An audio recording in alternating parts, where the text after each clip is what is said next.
Okay, See, started we up got the recording motive. and we hear our message.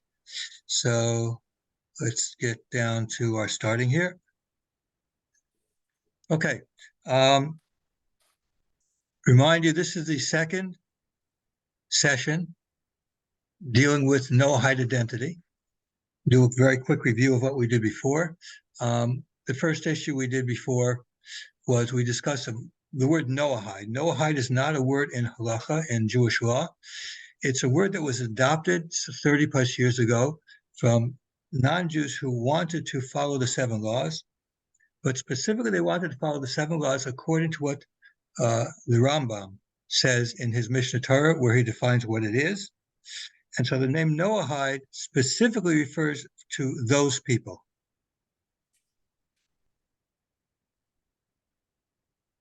Those non-Jews who wish to keep the Noahide laws according to what the Rambam says. And the Rambam is quite clear about this, and we discussed this last week, that it means that you want to follow the 7 laws based on specifically that the Torah says so, and the tradition that we have from the rabbis, and from the Talmud and the codes from there.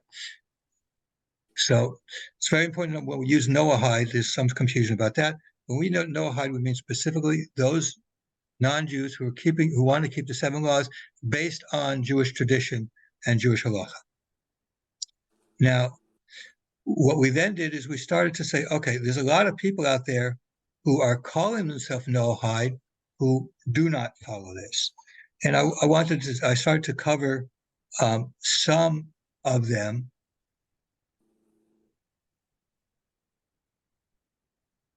Okay, and before I did, I made an emphasis on the point that there's a paradigm for being a Jew, just like there's a paradigm for being a Noahide. Paradigm for the Jew, you have 613 commandments. Noahide has 7 commandments. Paradigm for the Jew is that when you need to know what to do, you go to a rabbi. You have, the sources where you're going to tell you what to do. And the Noahide should also have a rabbi, and they're very simple.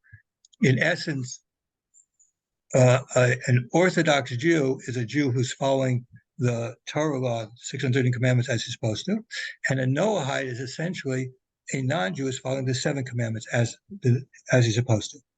So the first group that I started talking about, which this first type of errors that we see are Jews, non-Jews who had been at one time Torah observant Messianics or Torah observant Christians, and so they dump the Christianity and they feel that now they are Noahide because they're no longer Christian and they dump that. And they keep to these same types of ideas that they had before. So, for example, rather than following rabbinic laws, rabbinic understanding of how things are as far as Noahide laws, they'll continue with sola scriptura. They'll see something in the Tanakh and they'll want to do things as they were as Christians, rather than actually stop being Christians, stop following the Christian paradigm and going to a Torah paradigm. So we talked a little bit about that. Now today, what I want to talk about is probably the most contentious, I guess, or the most it's hard to say what it is. It's the one that causes more people to have questions about what this is. And that's something that I referred to when I first got involved in the Noahide movement about over 20 years ago. I referred to the practice of what I call Judaism light. What does it mean by Judaism light? I mean, there is a relationship between Judaism and being a Noahide. I mean, as I've been pointing out before, the paradigm for Judaism, the paradigm of Noahides are very, very similar. It's just the content being the 7 commandments for the Jew and 7 commandments of Noahide and 613 for the Jew. What I mean is the view that you see that people who are keeping the 7 commandments, they're consciously keeping the 7 commandments and saying that, okay, now that I keep the 7, I could do more than that. Okay, I can pick and choose other things other than the 7 commandments. It's like I'm going to be a Noahide plus, or I'm going to be something more than what a Noahide is. And this is essentially what I call Judaism light, meaning that somehow you're breaking out of what the paradigm is. And we're going to go into that a little bit today. You're breaking out of what the paradigm is is that a Noahide has 7 commandments. And you're saying, well, I'm already doing 7, so I can do something more. I'm really being, I'm just, I'm being close to being a Jew. It's really being a Noahide is being Judaism light rather than being a Noahide as being a Noahide and what that involves. So the best way to do it and to understand it is actually go back to the primary source, which is the Rambam. Now, in his Mishnah Torah, in the 10th chapter, is where he talks about, in the 10th chapter, in the book of Kings, he starts in the 8th chapter, which we learned last time. But in the 10th chapter, we get down to what really the identity of a Noahide, what really means to be a Noahide. We say it's according to the Torah, but what actually does that mean with that? Okay, and there's 2 laws, paragraph 9 and paragraph 10, in which he goes into these. And it's very important to understand that even when you're learning with some rabbis, there are parts of it that they leave out in order to show what they want to get across. And so you don't get a full understanding. So what we're going to do is we're going to go through it. There's going to be a disagreement in the end. We're going to see where there's some disagreement. I'm going to explain where it comes to and how I understand, how others understand, and how I think we should act. And once we go through that, we'll have a better understanding of why this concept of Judaism light is wrong. I mean, Judaism light is basically, the comparison I've used is like playing checkers. When you play checkers, you move your piece in one place. Okay, you strive to be a Noahide. But once you reach the end, once you are doing something, then you can go in any direction you want. You can take on anything you want. Okay, you can keep Shabbos. I've heard people who keep Shabbos. Once you know how to keep Shabbos, I've been people who purportedly are rabbis saying that that's the case, and we're going to go into that specifically as to why that is not the case and why that's wrong. But this is what I call Judaism light, and I think among Noahides, this is the biggest danger in their Noahide path, is to fall into this idea of being a Noahide is being just a Judaism light, a lighter form of Judaism, rather than being something specifically for non-Jews, for Noahides, for the non-Jew, with a similar paradigm, but a different goal and a different purpose going on. And through all these talks we're going to have, we're eventually going to go into different areas, and you're going to see how the paradigm is similar for Noahide, but in the end, there's different things that Noahides do than for a Jew, because they're different purposes. So let's talk about the Rambam in chapter 10 of the Book of Kings, in paragraph 9, halacha 9. Now, in it, it's divided into 3 parts. Okay? He talks about 3 things. I'm going to go over them very simply. First, he starts off with the 2 big things that a Noahide is not supposed to do. Okay? The first one is a non-Jew who occupies himself with learning the Torah is liable to a death penalty. They should only be learning in the 7 mitzvahs that they have alone. Now, we will have a whole discussion about Noahides and Torah, in which I will talk about the relationship between Noahides and Torah, what it means, and also I will discuss what a Noahide is allowed to learn in detail, how they're supposed to learn and stuff like that. But in general, a Noahide is not allowed to learn outside of the 7 commandments. Okay, what they need in order to perform the 7 commandments properly. That's the first one. And if they do, it means they're under a divine edict of a death penalty. Essentially what it means is, remember, the Rambam is saying that if you keep the mitzvahs according to the Torah, which is essentially what the Noahide movement originally was supposed to be doing. So if you keep it according to Torah, doing something like that, put you under divine edict, means that you're no longer considered from the pious of the nations, which is essentially a synonym for being a Noahide. Okay, so it's very important to know what you're allowed to learn and what not to learn. Okay, and again, we're going to talk about the Torah and what it is and what it's about, and it'll make very much sense as to why these restrictions exist. In fact, we're going to give examples of Noahides who violate that, and how it comes to bad things. Second one, he says here, the same thing is a non-Jew who keeps Shabbos, even in one of the days of the week, if he makes it for himself, just like Shabbos, he's also under a divine edict. Okay? Now, what does it mean to keep Shabbos? The commentaries bring this, comes back to the Gemara. The Gemara is from Reish Lakish, who says that there's a verse that says, night and day you should not rest. Meaning that if you are a non-Jew, you should not have a time that you say you're resting. Okay? Now, he also adds that the same thing as well without not making any holiday. I mean, you should not make any holidays. No real holidays for Noahides. So you cannot make a holiday. Okay? Just like you can't make a Shabbos. Okay? That's what he says. Now, there is some people who talk about something called a Noahide Shabbos, what you can do.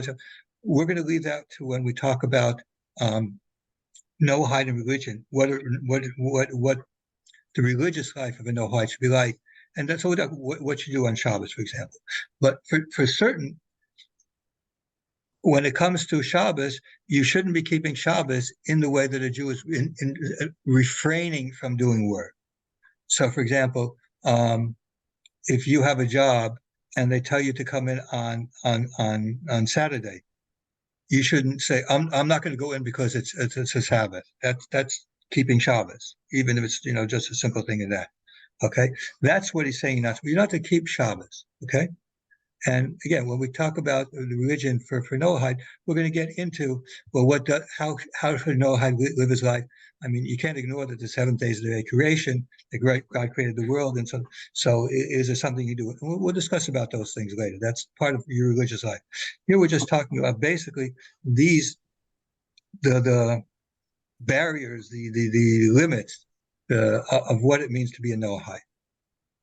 Okay, so those are the big two. Shabbos and learning Torah outside segments are the big two. These are the big serious things that, as we see, these are the ones that cause most problems for Noahides, because coming from a Christian background, tribes of Christians, learning Bible study, learning was like a part of worship.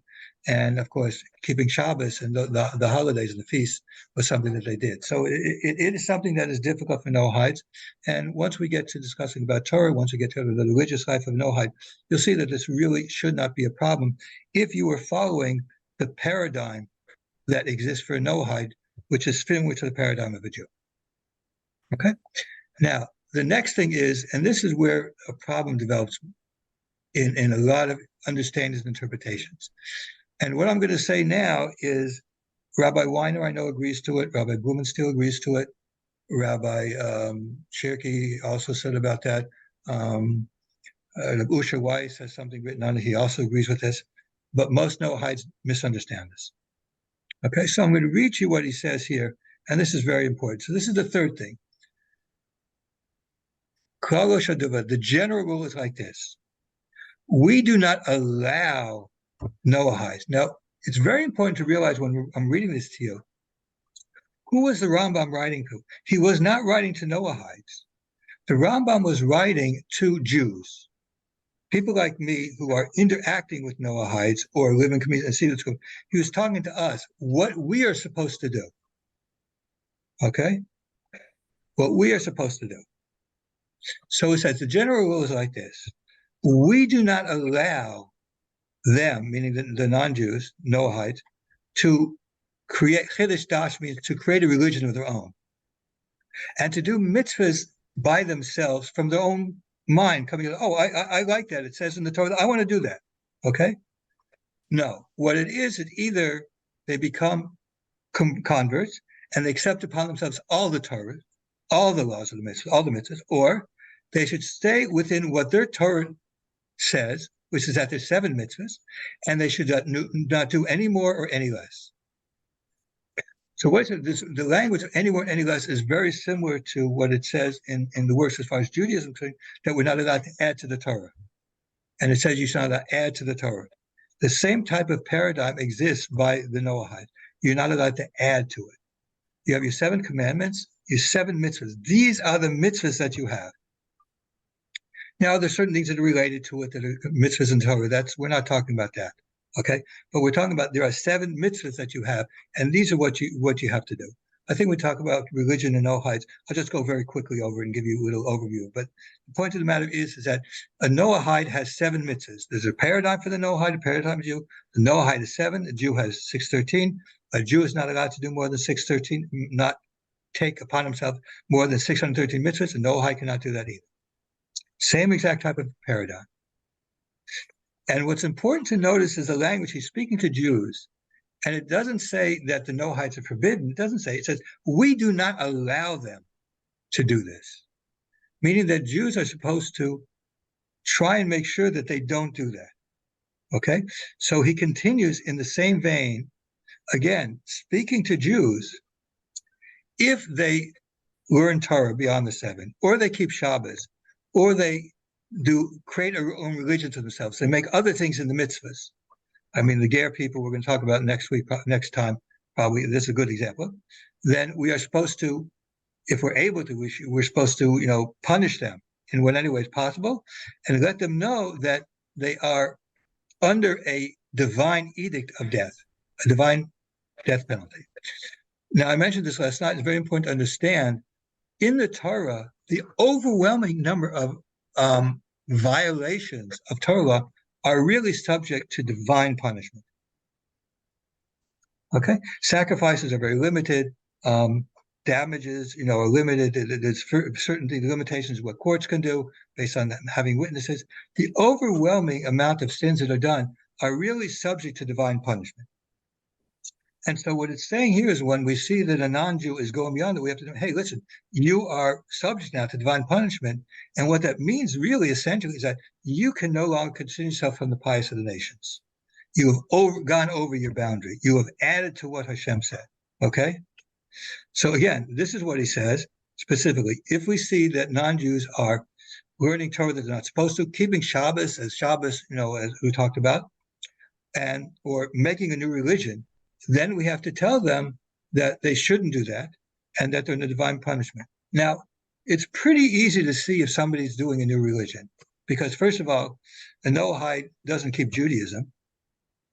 And the 7 mitzvahs, and we're going to talk about the religion for Noahide, there are boundaries to what a Noahide is supposed to be doing. So you can tell if somebody's doing something beyond that as making a new religion for themselves. It's very important to understand that the difference between a Noahide and Jew is not that it's a different religion.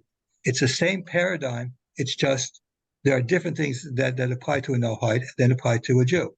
And in Judaism, you have to understand also, it's also similar in Judaism itself. Because the Jewish people are divided. We have, for example, the priests, the Kohanim. They have a different set of laws that apply just to them. They have a different set of prohibitions that apply just to them. Okay? That another Jew would not have. Okay? Same, I'm a Levite. There are certain things that for me apply that for other Jews do not. So, for example, the biggest example is there is a commandment when you have your firstborn son. It's called the redemption of the firstborn. What you do is you bring money to the priest. It's in the Torah. I'm not going to go specifically into all the details, okay?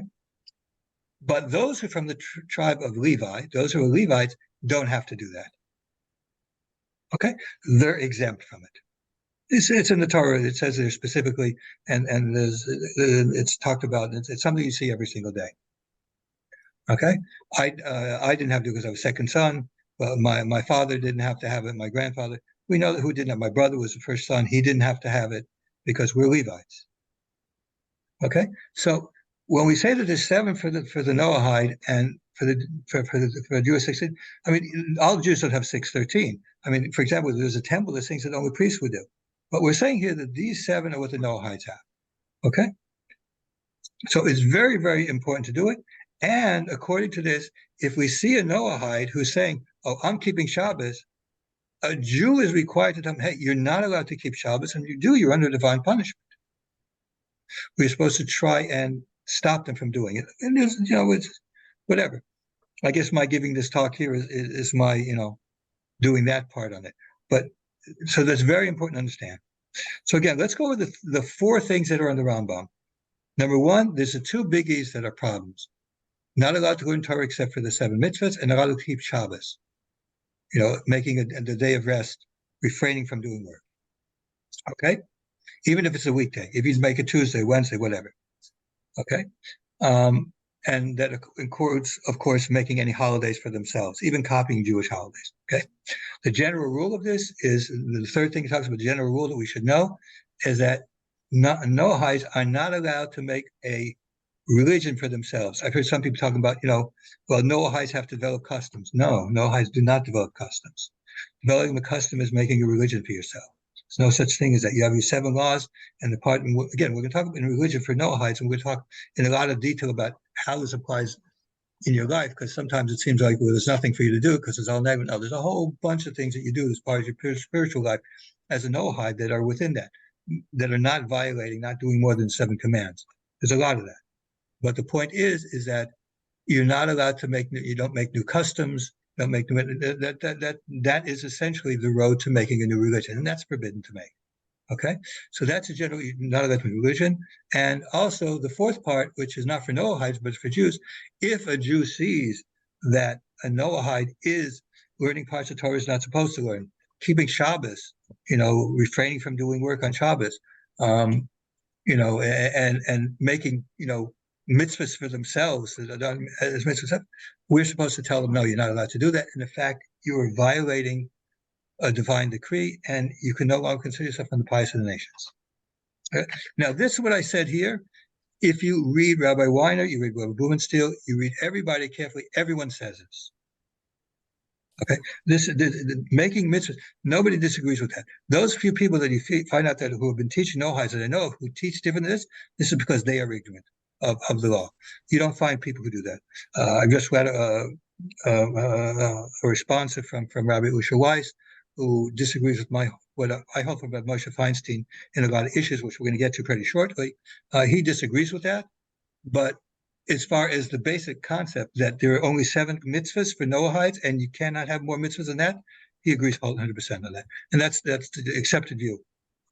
Anybody who's really learned in the subject knows about that. Now, the question is, and I didn't address this yet here, this general rule that we talk about, the Rambam says, most of what the Rambam says, we know sources from. But where it says the general rule that they're not allowed to make more mitzvahs in the 7, they keep the 713. The question is, where does that come from? Where does that come from? Now, the source for that actually goes back to a biblical verse. This is discussed actually in the Talmud with reference to learning Torah. It says in the Torah that in Deuteronomy 33:4, that the Torah that Moshe commanded, is an inheritance for the congregation of Jacob, meaning that the Torah that was given is Israel's inheritance. Okay, in the Gemara Chagiga, it's talking about the idea of learning Torah with Noahide, what they're allowed to learn, and it says that means that's where we know that a Noahide is not allowed to learn Torah except for the 7 mitzvahs, which the Gemara talks about. What about Rabbi Meir? Rabbi Meir says that. He said, the 7 mitzvahs allowed, but anything else is under that prohibition. There's a very interesting work, it's a very, very, very difficult work that discusses the Rambam and goes into very, very deep discussions where he discusses where the Rambam gets this law from. And he says, if you look at the Gemara there, you see that the verse itself doesn't say learning Torah is what's the inheritance, but the Torah itself, meaning the mitzvahs, the 613 commandments, these are inheritance for the Jewish people. Meaning that it's forbidden for Noahides to do them, but they are allowed to do the 7 because these were already given to them beforehand. So excluding the 7 commandments, everything else was given as an inheritance to the Jewish people. And that's why a non-Jew is not allowed to do them, because it's taking from the Jewish people's inheritance. By the way, the Gemara, when it talks about the prohibition of not learning Torah except for the 7 commandments, it asks, where does it come from? It would be like an 8th commandment. It says, no, it comes under the commandment of either stealing or sexual immorality. Stealing is very easy to understand because since it refers to it as the literal refers to as inheritance, you're taking something that doesn't belong to you. It's for the parents of Jewish people not there. So taking a mitzvah on yourself beyond the 7 mitzvahs is a violation. It goes back to a violation of the Torah. The Rambam is quite clear about that. It's creating a whole new religion, and that's not allowed. Again, when we talk about religion and the Noahides, we're going to talk about what a Noahide is supposed to be doing. Because there are some things that are actually mitzvahs that are, like, for example, honoring the parents. You're supposed to honor your parents. When we talk about Noahides and religion, we'll talk where honoring your parent comes into. Okay? There are times when praying is a requirement. We'll talk about that there as part of the religious life of a Noahide. There's a lot of stuff in the religious life of a Noahide which isn't saying that you're taking on more than the 7 mitzvahs. Okay? It's very important to understand. And the parameters of these are in rabbinic literature. It's not Noahide decides by himself. Oh, I'm going to decide. The whole thing is Noahide should be deciding by themselves. They're guided just as a Jew is from rabbinic literature, what it says. So a Noahide is not allowed to do more than the 7.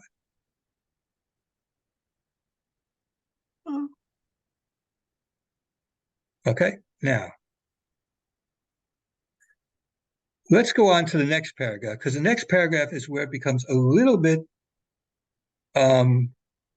fuzzy. Okay, now according to the view of the Moshe, which is what I follow, there is no condition under which a Noahide should be doing other than the 7 commandments. And when we talk about the religion, we'll talk about where certain things come in. Like he also talks about honoring your parents and prayer and stuff like that, where that when it's related to Noahide, and how under the conditions when it's allowed, that is not a violation. Okay, so now let's go into the next paragraph. Now that's what Moshe holds. However, there's others that have a certain understanding of the next part, which I will bring first how the Moshe understands it, then I will bring how others understand it, meaning others who have valid reasons for disagreeing with it, and where it comes. So you understand where the disagreements are. I'm not dealing with people who are not or ignorant, who do not know the words. I'm talking about people who have valid disagreements and will say things slightly different. Okay, so here's what it says here in the next one.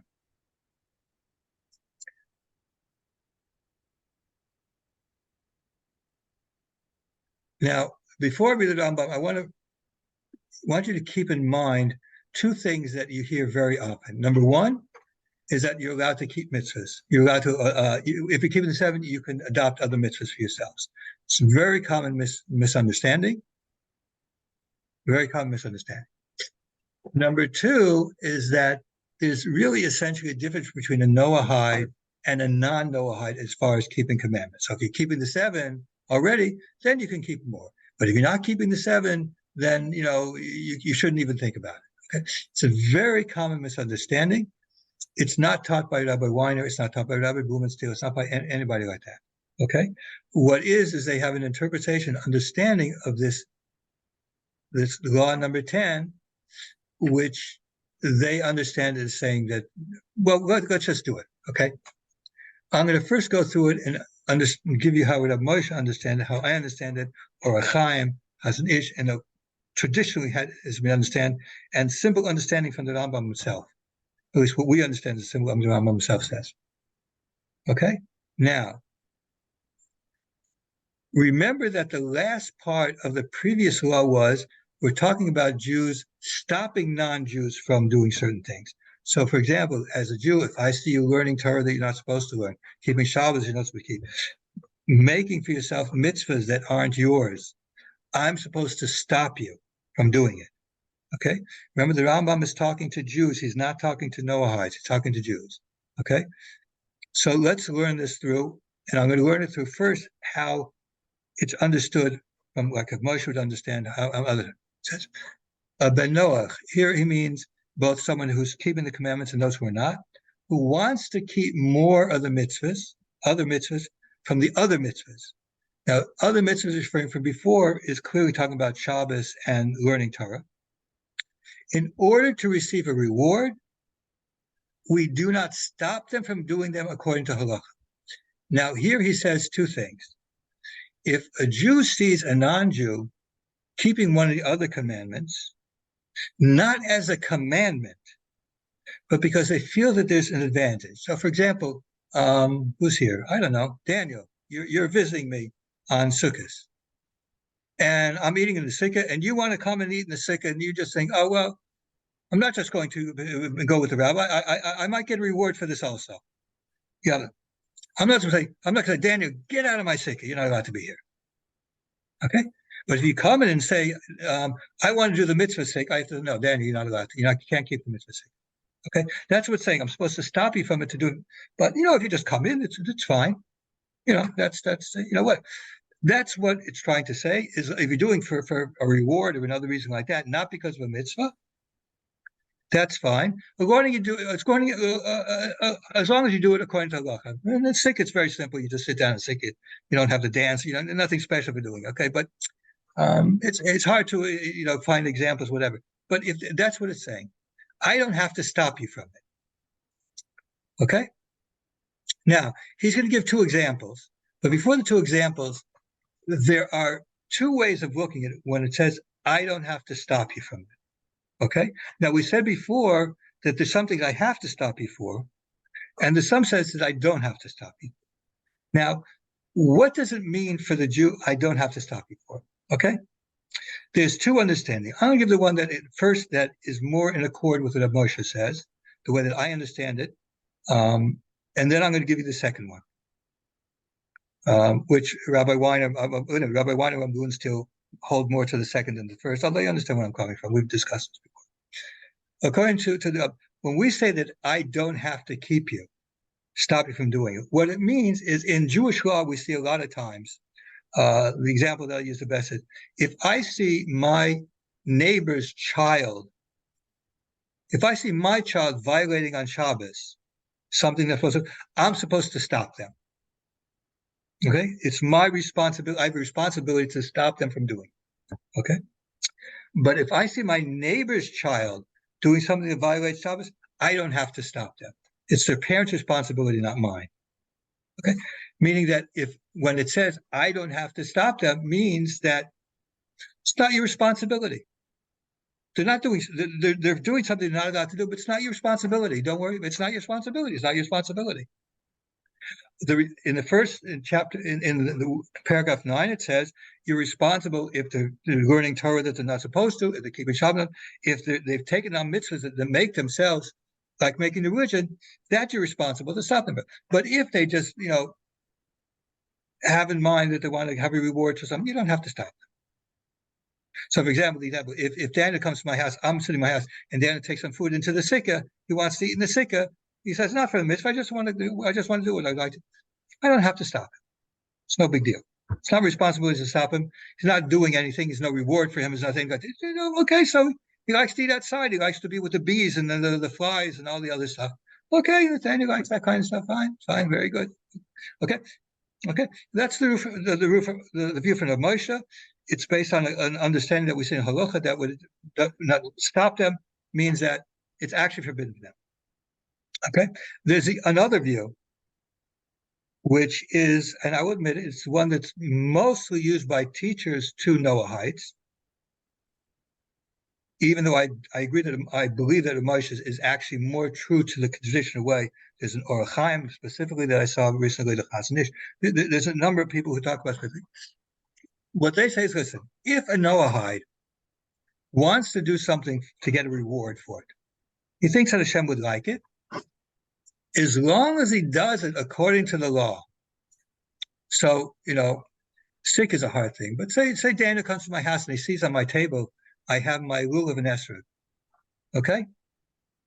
And Daniel he's got to see what it feels like. What it's like to shake it once. He's never shaken the lulav and esrog in life. As Jews, he wants to do it. So mine looks very nice. It's pretty. I have a picture of it. I can show you. So he says, okay, I just want you for reward. Let me just shake it once. It's fine. He can do it. And he might even get a reward for that. Okay. According to the Moshe, I would say, no, you're not going to get anything for that. And if he has in mind it might be a mitzvah, I have to tell him not to. But according to no, it means that there's a little bit of a mitzvah. He might get a little bit of reward for that, whatever. And it's allowed. It's allowed to do that. Okay. So that's where the difference is. So you'll see if you read very carefully, Rabbi Weiner and Divine Code, if you read Rabbi Boone still, you'll see that that's what he's saying. That, if you want to do it for a reward, you're going to get something out of it. Okay, we're not talking about certain things that like honoring your parents, which is actually an obligation, but something that's not an obligation, but you think you'll get something out of it, then you're allowed to do it. And the meaning of that we don't have to stop them means because they're allowed to do it, as opposed to we don't stop them, so they're not allowed to do it, but it's not our responsibility. That's the difference that's going on. Okay, so Rabbi Blumenstiel and Rabbi Weiner, I know that they hold from the view that when it says we don't stop them because it's okay, they're allowed to do it, as opposed to what I understand from the Moshe and then the listless form that took over that it's actually not allowed. Now, even according to, if you would follow Rabbi Weiner, Rabbi Blumenstiel, even if you want to hold that way, there is a problem. And the problem is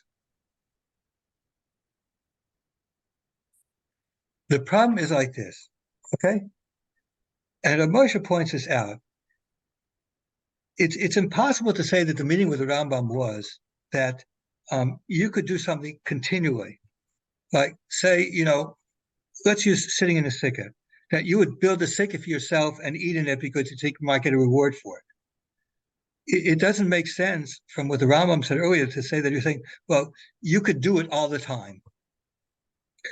If you do it for one time or you do it on an occasion, something like that, there's a place to say, that, but to do it all the time is a problem. And what I would say is this applies here also, because it's something we do see. We see many times that Noahides, they're going to take something on. It's not they're doing it just for, they might have told themselves in the beginning, but they take it on as if it's an obligation. Taking on as an obligation is basically saying it's a mitzvah for you. Obligation and mitzvah means the same thing. So if you're taking something on and you're doing this obligation, you're essentially making a mitzvah out of it. And I'm supposed to stop you from doing that. Everybody would agree that. So even though you find that, people say you can do something, if you do it continually, it starts being a problem. I had this discussion with Rabbi Weiner once, and I asked him, how many times does a Noahide have to do something where it starts becoming that they've made it obligatory and that would cross the boundary? He didn't have an answer, and I really haven't found any source clearly that gives an answer on that. There's one place that may be able to find it. But it's clear that Moshe is saying that doing it continually is something that is clearly violating the spirit of what is being talked about there. Okay, making an obligation for yourself, making it something that you do continually, is clearly a problem with that. And from a practical point of view, from what we see, realistically, we see at time is that those people who have taken on certain things, they usually do it they'll do it as if it was a mitzvah. Now, unfortunately, I forgot to ask you guys to ask questions after I finished the first part of it, which is, I hope that I haven't gone too far. There's a little bit more here, the Rambam's examples, so I'll put the examples off until later. But this is after all discussion, and the main part of this is you guys asking questions. So if there are any questions about the first part, I talk about only 7 mitzvahs and not more, or what I'm explaining right now, between the two views of how to understand what it means that we're not supposed to stop, a Jew is not supposed to stop you, please chime and ask questions. Raise your hand or talk. Last night I had a whole bunch of good questions, so. Hey, I have a question, Rabbi. Yes. This concept of reward that a Noahide might choose to take on an additional mitzvot or additional behaviors for the sake of the reward, is this talking about a practical reward or a spiritual reward or both? Well, the commentaries on the Rambam there say they're doing it, and Usha Weiss talking, they're doing it in the level of what's mitzvah, lo mitzvah oisid, someone who's not commanded but does it. That type of reward. The understanding, conscious understanding that I'm doing it to get a reward, even though I understand we're not commanded to do it. Okay. Okay. So I'll give you something similar. I give you something that's similar that you would understand. Tekiah shofar for women. Right. Okay. There's the woman, because it's a mitzvah because it's a commandment that's tied to time. A woman is not commanded in. But it has become customary that women do it. So they're doing, it's a mitzvah, they're not commanded, but they do it. Okay.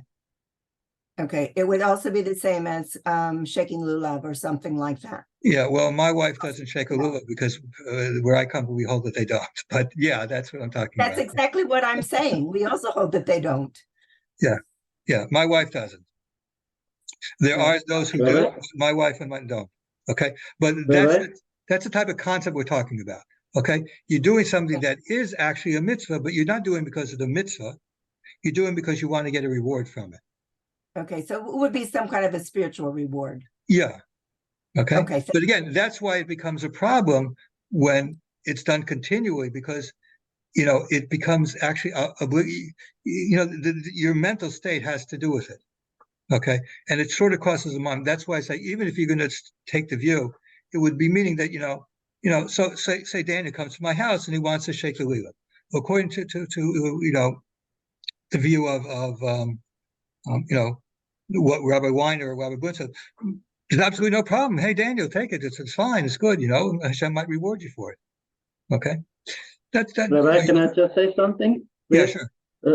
Sorry, man. The reason why I asked that question, right, is I understand that the Rambam. Sorry, I hope my audio is clear enough.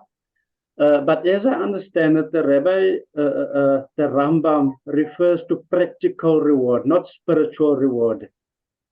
So I'm thinking the commentaries in there are clear that they don't. That's not what the case is. all right. I have heard All people right. say that. I've heard people All say right. that, but I'm not really sure where that comes from. Okay. All right. That's why I was asking the question because I needed to be clear on that. Thank you, Rabbi. Yeah. By the way, raise your hands when you want to talk because then I'll know, it'll make it much easier for me to call people. But I know people who say that, but I don't know the source for that. Okay, I really don't know the source for that. All the sources I see that talk about doing for reward do it in the sense of doing a commandment and something that is a commandment, but doing it not because it's a commandment, but because there's a reward from it that you think you will get if you do it. Okay, I mean, doing something that's practical. I mean, I can't understand. I don't know an example of doing something that has a practical reason that doesn't. Many times you see that there's something that logically comes out of one of the seven commandments. That is true. Something that is logical from the commandments is true. For example, prayer is one of those things. When we talk about Noahide religion, prayer you will find is actually comes out logically from the concepts of belief in God and events that happen in your house, which cause you to be obligated to be a prayer. It's not a mitzvah, but at certain times it would be an obligation. Moshe talks about that, and in that case, when you're talking about something logically comes out, or like for example, we'll talk about a lot of things that logically come out of the seventh commandment that you're supposed to, make the world a better place. Okay, that there's certain things that logically come out. That's true, but benefit, I don't know what we mean from benefit. It's not something that by yourself you decide what it is. They're halacha parameters, okay, and so you have to keep it within a certain halacha parameters. And basically, it has to be either somehow related to the seven commandments, where you're actually doing something that logically comes out of it, or you're doing it actually for you think you can get a reward. Now, the difference between two is very significant. If you do it because you think you're doing the actually getting spiritual reward, Daniel, I'm going to get back to you, believe me. If you think you do it because you get a spiritual reward, that's where there's a contention that Moshe and me say you shouldn't do it and you're not going to get rewarded for it. Whereas something that logically comes out of one of the commandments, that's obligatory. And everybody agrees it's obligatory. Even though Moshe says it's obligatory that you should honor your parents, and it's obligatory that you should pray when you're required to do it. So something that comes out logically, and we'll be discussing some of these, something that comes out logically is obligatory. It's not something that, and being obligatory, I'm sure there's some kind of reward for that, but it's moral imperative. Yeah. Yeah. Okay. It's something that you're required to do. I wouldn't say moral imperative. It's implied and required from the commandment itself. Just like, for example, similarly, there's a commandment that of not having be morally, sexual immorality. Okay, those relationships you're supposed to have. Okay, but adultery is one of those, and it comes out of it. You could say logically or whatever, but it comes out of it. It's a part of that. It's not a mitzvah itself, but it's certainly obligatory. It's an obligatory part of it. That's a little bit more. It's maybe not such a good example. When we get to religion and Noahides, we can get into it, delve into it much more deeply, and understand what it is. But there's a difference with something which is logically comes out of one of the commandments, as opposed to wanting to do something because it's a mitzvah and you want to try it and have a reward for it. Okay. Danny, you had wanted to give a question. I don't know if I answered or Yes, you answered also because I have I understood the divine code in this way, that it's only for a practical benefit by a logic, and benefit for also it have to be logic and has to be practical, and it's a ruling from Rav Moshe Feinstein. It is commented in the divine code, so I remember. So if I use your example with the lulav, if I am used to put the flies away in the sugar, then it's okay because it's practical. If you take my lulav to swap away flies, you're going to get you're going to find divine punishment very quickly in this world. Okay. Okay. You could make it so I couldn't use it. So I definitely wouldn't allow you to do that one. But yeah, I understand what you're trying to say. When we talk about Noahide religion, I will explain to you what Moshe is talking about. He's not talking about practical benefits. He's really talking about something that logically comes out of these commandments, like we're honoring your parents and stuff like that. We see that, societies where honoring parents is the norm. These societies run better. They run differently. There's, the difference between societies where your family, these kinds of family values exist as opposed to other types. So it's something that goes to it. I once had a discussion with Rabbi Blumenstiel, and he seems to somewhat agree that my way of formulating makes it much easier. Because remember, when you say that comes out, what it is it's putting into your hand as a Noahide to make a decision, where on something that could be very serious. I mean, what is the definition of benefit? How do you define what you're talking about? Whereas if you say it logically follows from one of the commandments, then it begins to make more sense. Okay, it's something that you could sort of understand easier when we talk about it. And again, when we talk about religion for Noahide, we're going to be talking about these and helping you to understand what exactly I mean, why it is that prayer and under why it is that prayer under certain conditions is obligatory, where the logic comes from that, okay, as opposed to where it's not. So it's these are things that are very these are things that do exist. It's in some ways I feel that they're not explained properly, not explained well enough, but these are out there. Okay, but these are differences, and it should be understand that they are differences here. Okay, Karen says it seems like the same thing. Logical, that means that, say, there's a commandment like, well, let's take an example that Moshe brings that's quite clear with regards to prayer. Where does prayer come from? For a Jew, there's a commandment to pray. Okay, I have a commandment to pray. There's rabbinic things that are added onto it. I have, my prayer books are like huge, So Moshe says there's an obligation. So where does this come out of? The first two commandments that exist with relationship to God are those two. One is not to worship idols, and the second is not to curse God. Okay? Underlying that, there's an understanding, either tacit or there's a way, we can discuss this later on when we talk about religion, but there's an understanding that belief in God is a requirement. I mean, according to the Rambam, if you're doing it because of the Torah and the Tanakh and like that, it's very hard to imagine somebody who's doing something according to Torah who doesn't believe it's from Hashem. Very hard to say. Now, once you have belief in Hashem, okay, it is logical to assume that when you have a need of something, when you feel a need of something, when you're in time of danger, when there's something, that you should approach them. So, for example, if you had, I just had recently a woman who's a Noahide who has family members who are not well. And I told her that makes you obligatory to pray for them. When there's somebody sick, you're obligated to pray to Hashem because Hashem is the one who can heal anybody. You should be praying. It's part of it. Or you could pray for somebody else. If somebody else has a need. If prayer for Noahide has to have a need. It's just not. You just don't do it. It has to have a need. It has to come from you internally. Okay. It's not something like a book that's there. If you look at every single book that's out, every single siddur that's out for Noahides, it says there in one place or another, these are suggestions, meaning that they're not requirements. None of the siddurim that are out there, who have been put out by people who I know who are knowledgeable, none of them put out there are obligatory prayers. Not a single prayer there is obligatory. It's their suggestions under certain conditions you should do that. And it's understood that sometimes it's very difficult to pray, even when you feel something. That's why they say these are only suggestions. Okay, and there's a suggestion you do this, suggestion you do this, but that only really applies to you if the condition that brings about the prayer exists for you. So, for example, last night somebody talked about, thanking Hashem for being alive. Well, let's say 2 weeks ago I was sick. That's why I didn't do it.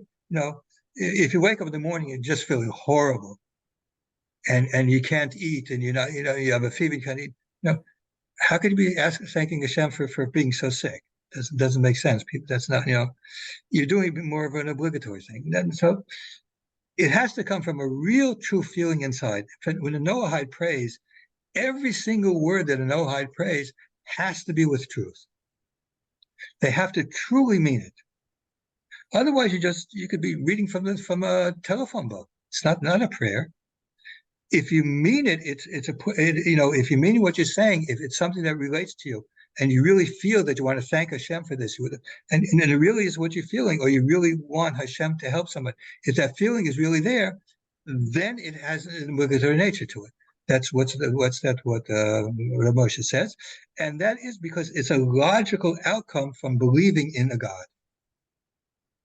If you believe in a God, you understand what a God is, the one who can change everything in the world, then when you have a need for something, you go to him. Or if he's done something good for you specifically, you go to him and thank him for what he did. Understand? So that's what we say when something is logically coming about.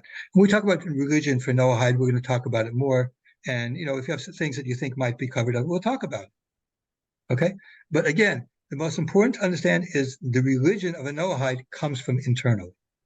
Okay? It has to come from you internally.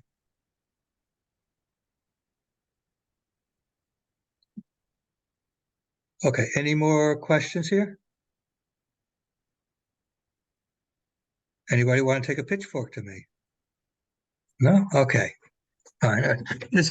I've gotten in trouble over the years because of being very clear about this, because it's very difficult especially when you come from a Torah observant Christianity, Messianic, whatever, where your whole life is regulated and you have structure and stuff like that, to be thrown into a situation where the structure is not the structure is not there. I have my daily siddur is about this thick. Well, it's because it has a lot of commentaries and stuff, whatever, Kabbalistic things all over it. But, and when it comes to the holidays, even more to stay. I want to say goodbye to Sandy. You have to leave. I hope you enjoyed it. And please come again. There is one at 7 o'clock today if you want to come. Questions will be different, obviously. But, my life is regulated from rabbinic decrees. That doesn't exist for Noahide, okay? Everything for Noahide is really has to come from your heart. Has to come from you. And there's things you really want to develop in yourself. That's part of your development as a person. You could try and develop in yourself certain things, which will bring you to obligations to certain things. That's fine. When we talk about religion for Noahide, we're going to get more into it. We can discuss more on a practical level in each of everyone's life, how you want to do it. But what I'm trying to do is now get you to understand the general picture so you don't fall into this idea of Judaism light. Okay? Because that's not what it means to be a Noahide. What it means to Noahide is you have your 7 commandments, you're supposed to do it, and there's certain things that are obligatory that come out of that, logical, and there may be some other things. But that's basically what it is. And I want you to be clear about the issue that there is a difference of opinion,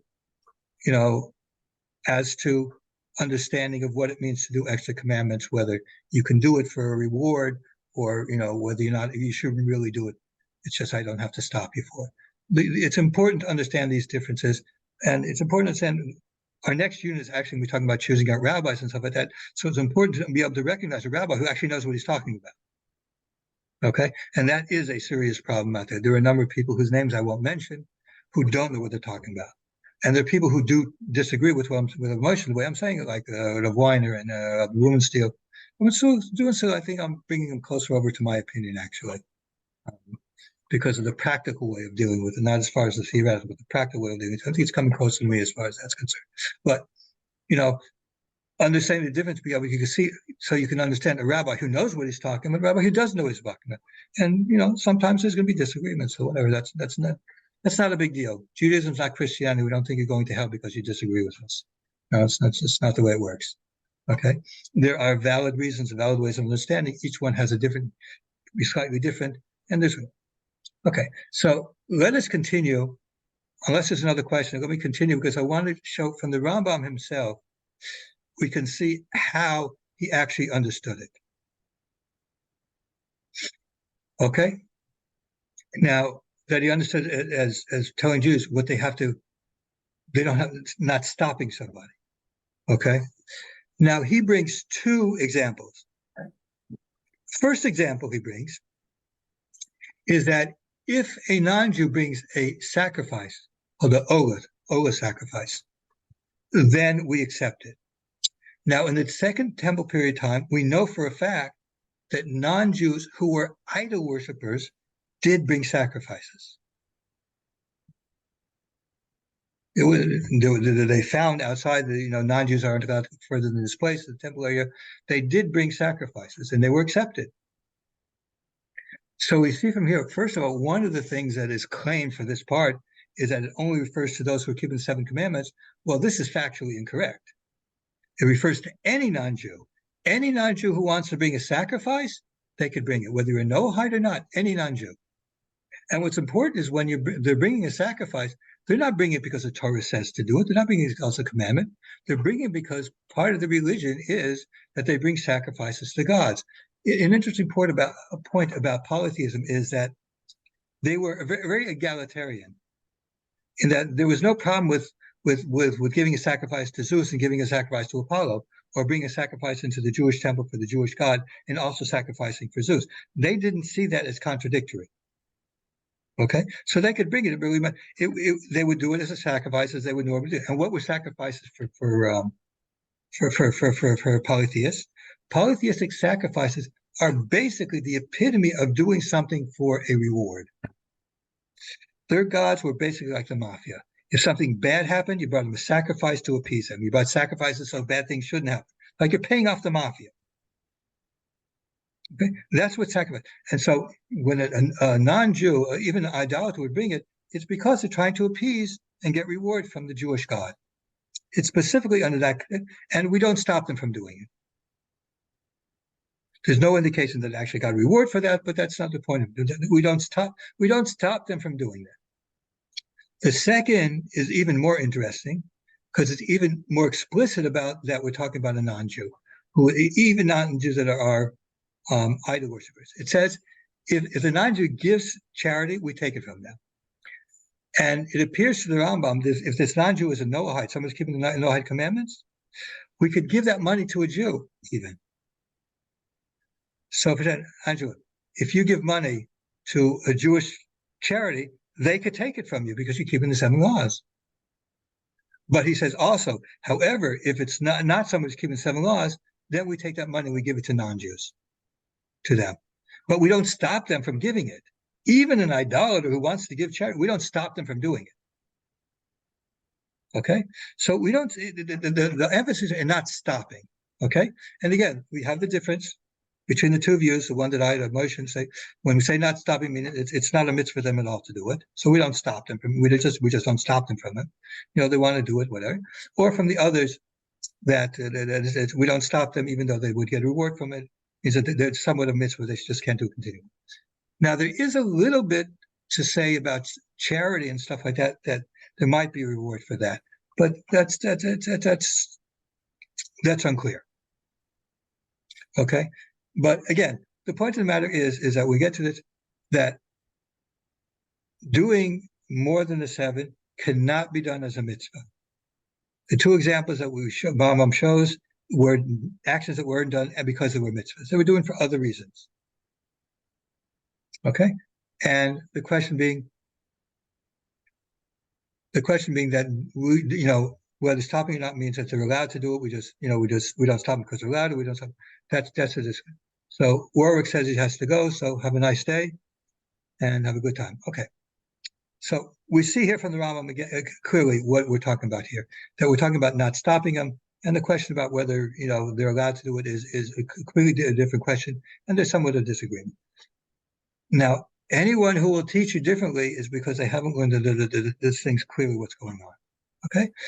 You could either hold like what Rabbi Weiner says, or Rabbi Billman still says what they said books, that you're allowed to do things under certain conditions. As long as you don't make it as if it's obligatory, it's a mitzvah yourself, then that, or you should, follow me, that you really shouldn't do it. It's not really doing anything. Okay. Any more questions on this?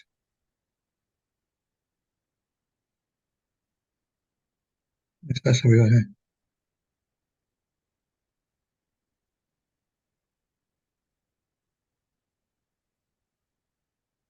okay, somebody has a very interesting question. If a Noahide does a commandment, gives charity because I think it's a commandment, is there a death penalty with that? That's very interesting. If they think it's a mitzvah, like for the mitzvah of the Torah, they're taking on as another mitzvah, that would probably be the case. However, charity, from what I understand it, really falls under our general category of doing things that makes the world a better place. When Noahides support other Noahides, what's the difference between praying for somebody who needs a job or giving the person money because they need it? Okay, it's pretty much the same type of concept. So I understand that charity is a little bit more to itself. In fact, charity would probably actually have rewards with because of that. When we talk about religion, Noahides, we'll talk a little bit more about charity and why I believe that charity is something special. When you do something that involves charity, that's part of it, why it's something special. And I'll bring a different Rambam, where we see also the difference in interpretation, where it comes about that. But when we talk about religion in Noahide, we'll get back to that issue about charity. But my understanding is that if you give charity, if you think it's a mitzvah, it's a mitzvah in addition to the 7 commandments, that would probably be the death penalty. But if you think you're doing it because it's an obligation under the 7th commandment, of making the world a better place, you're doing it, you want to help somebody, just want to help somebody in general, not because even if it's not commanded, it's nothing, then that would be a different story. It's the idea that your intentions are very important with Noahides, how you intend of doing something.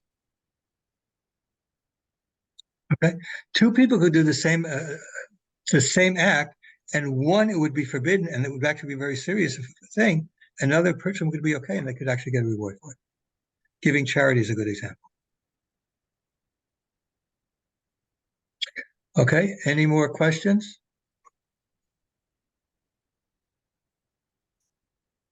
You could write, answer, whatever, anything. I did try and add some of the things from last night that came about, but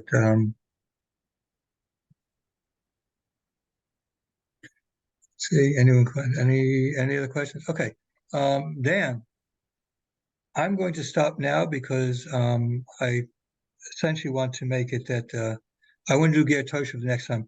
I don't know exactly when the next session is going to be in for the Ger Toshav stuff. I want to make it in December, so I have to find a good time to do it in December. Okay.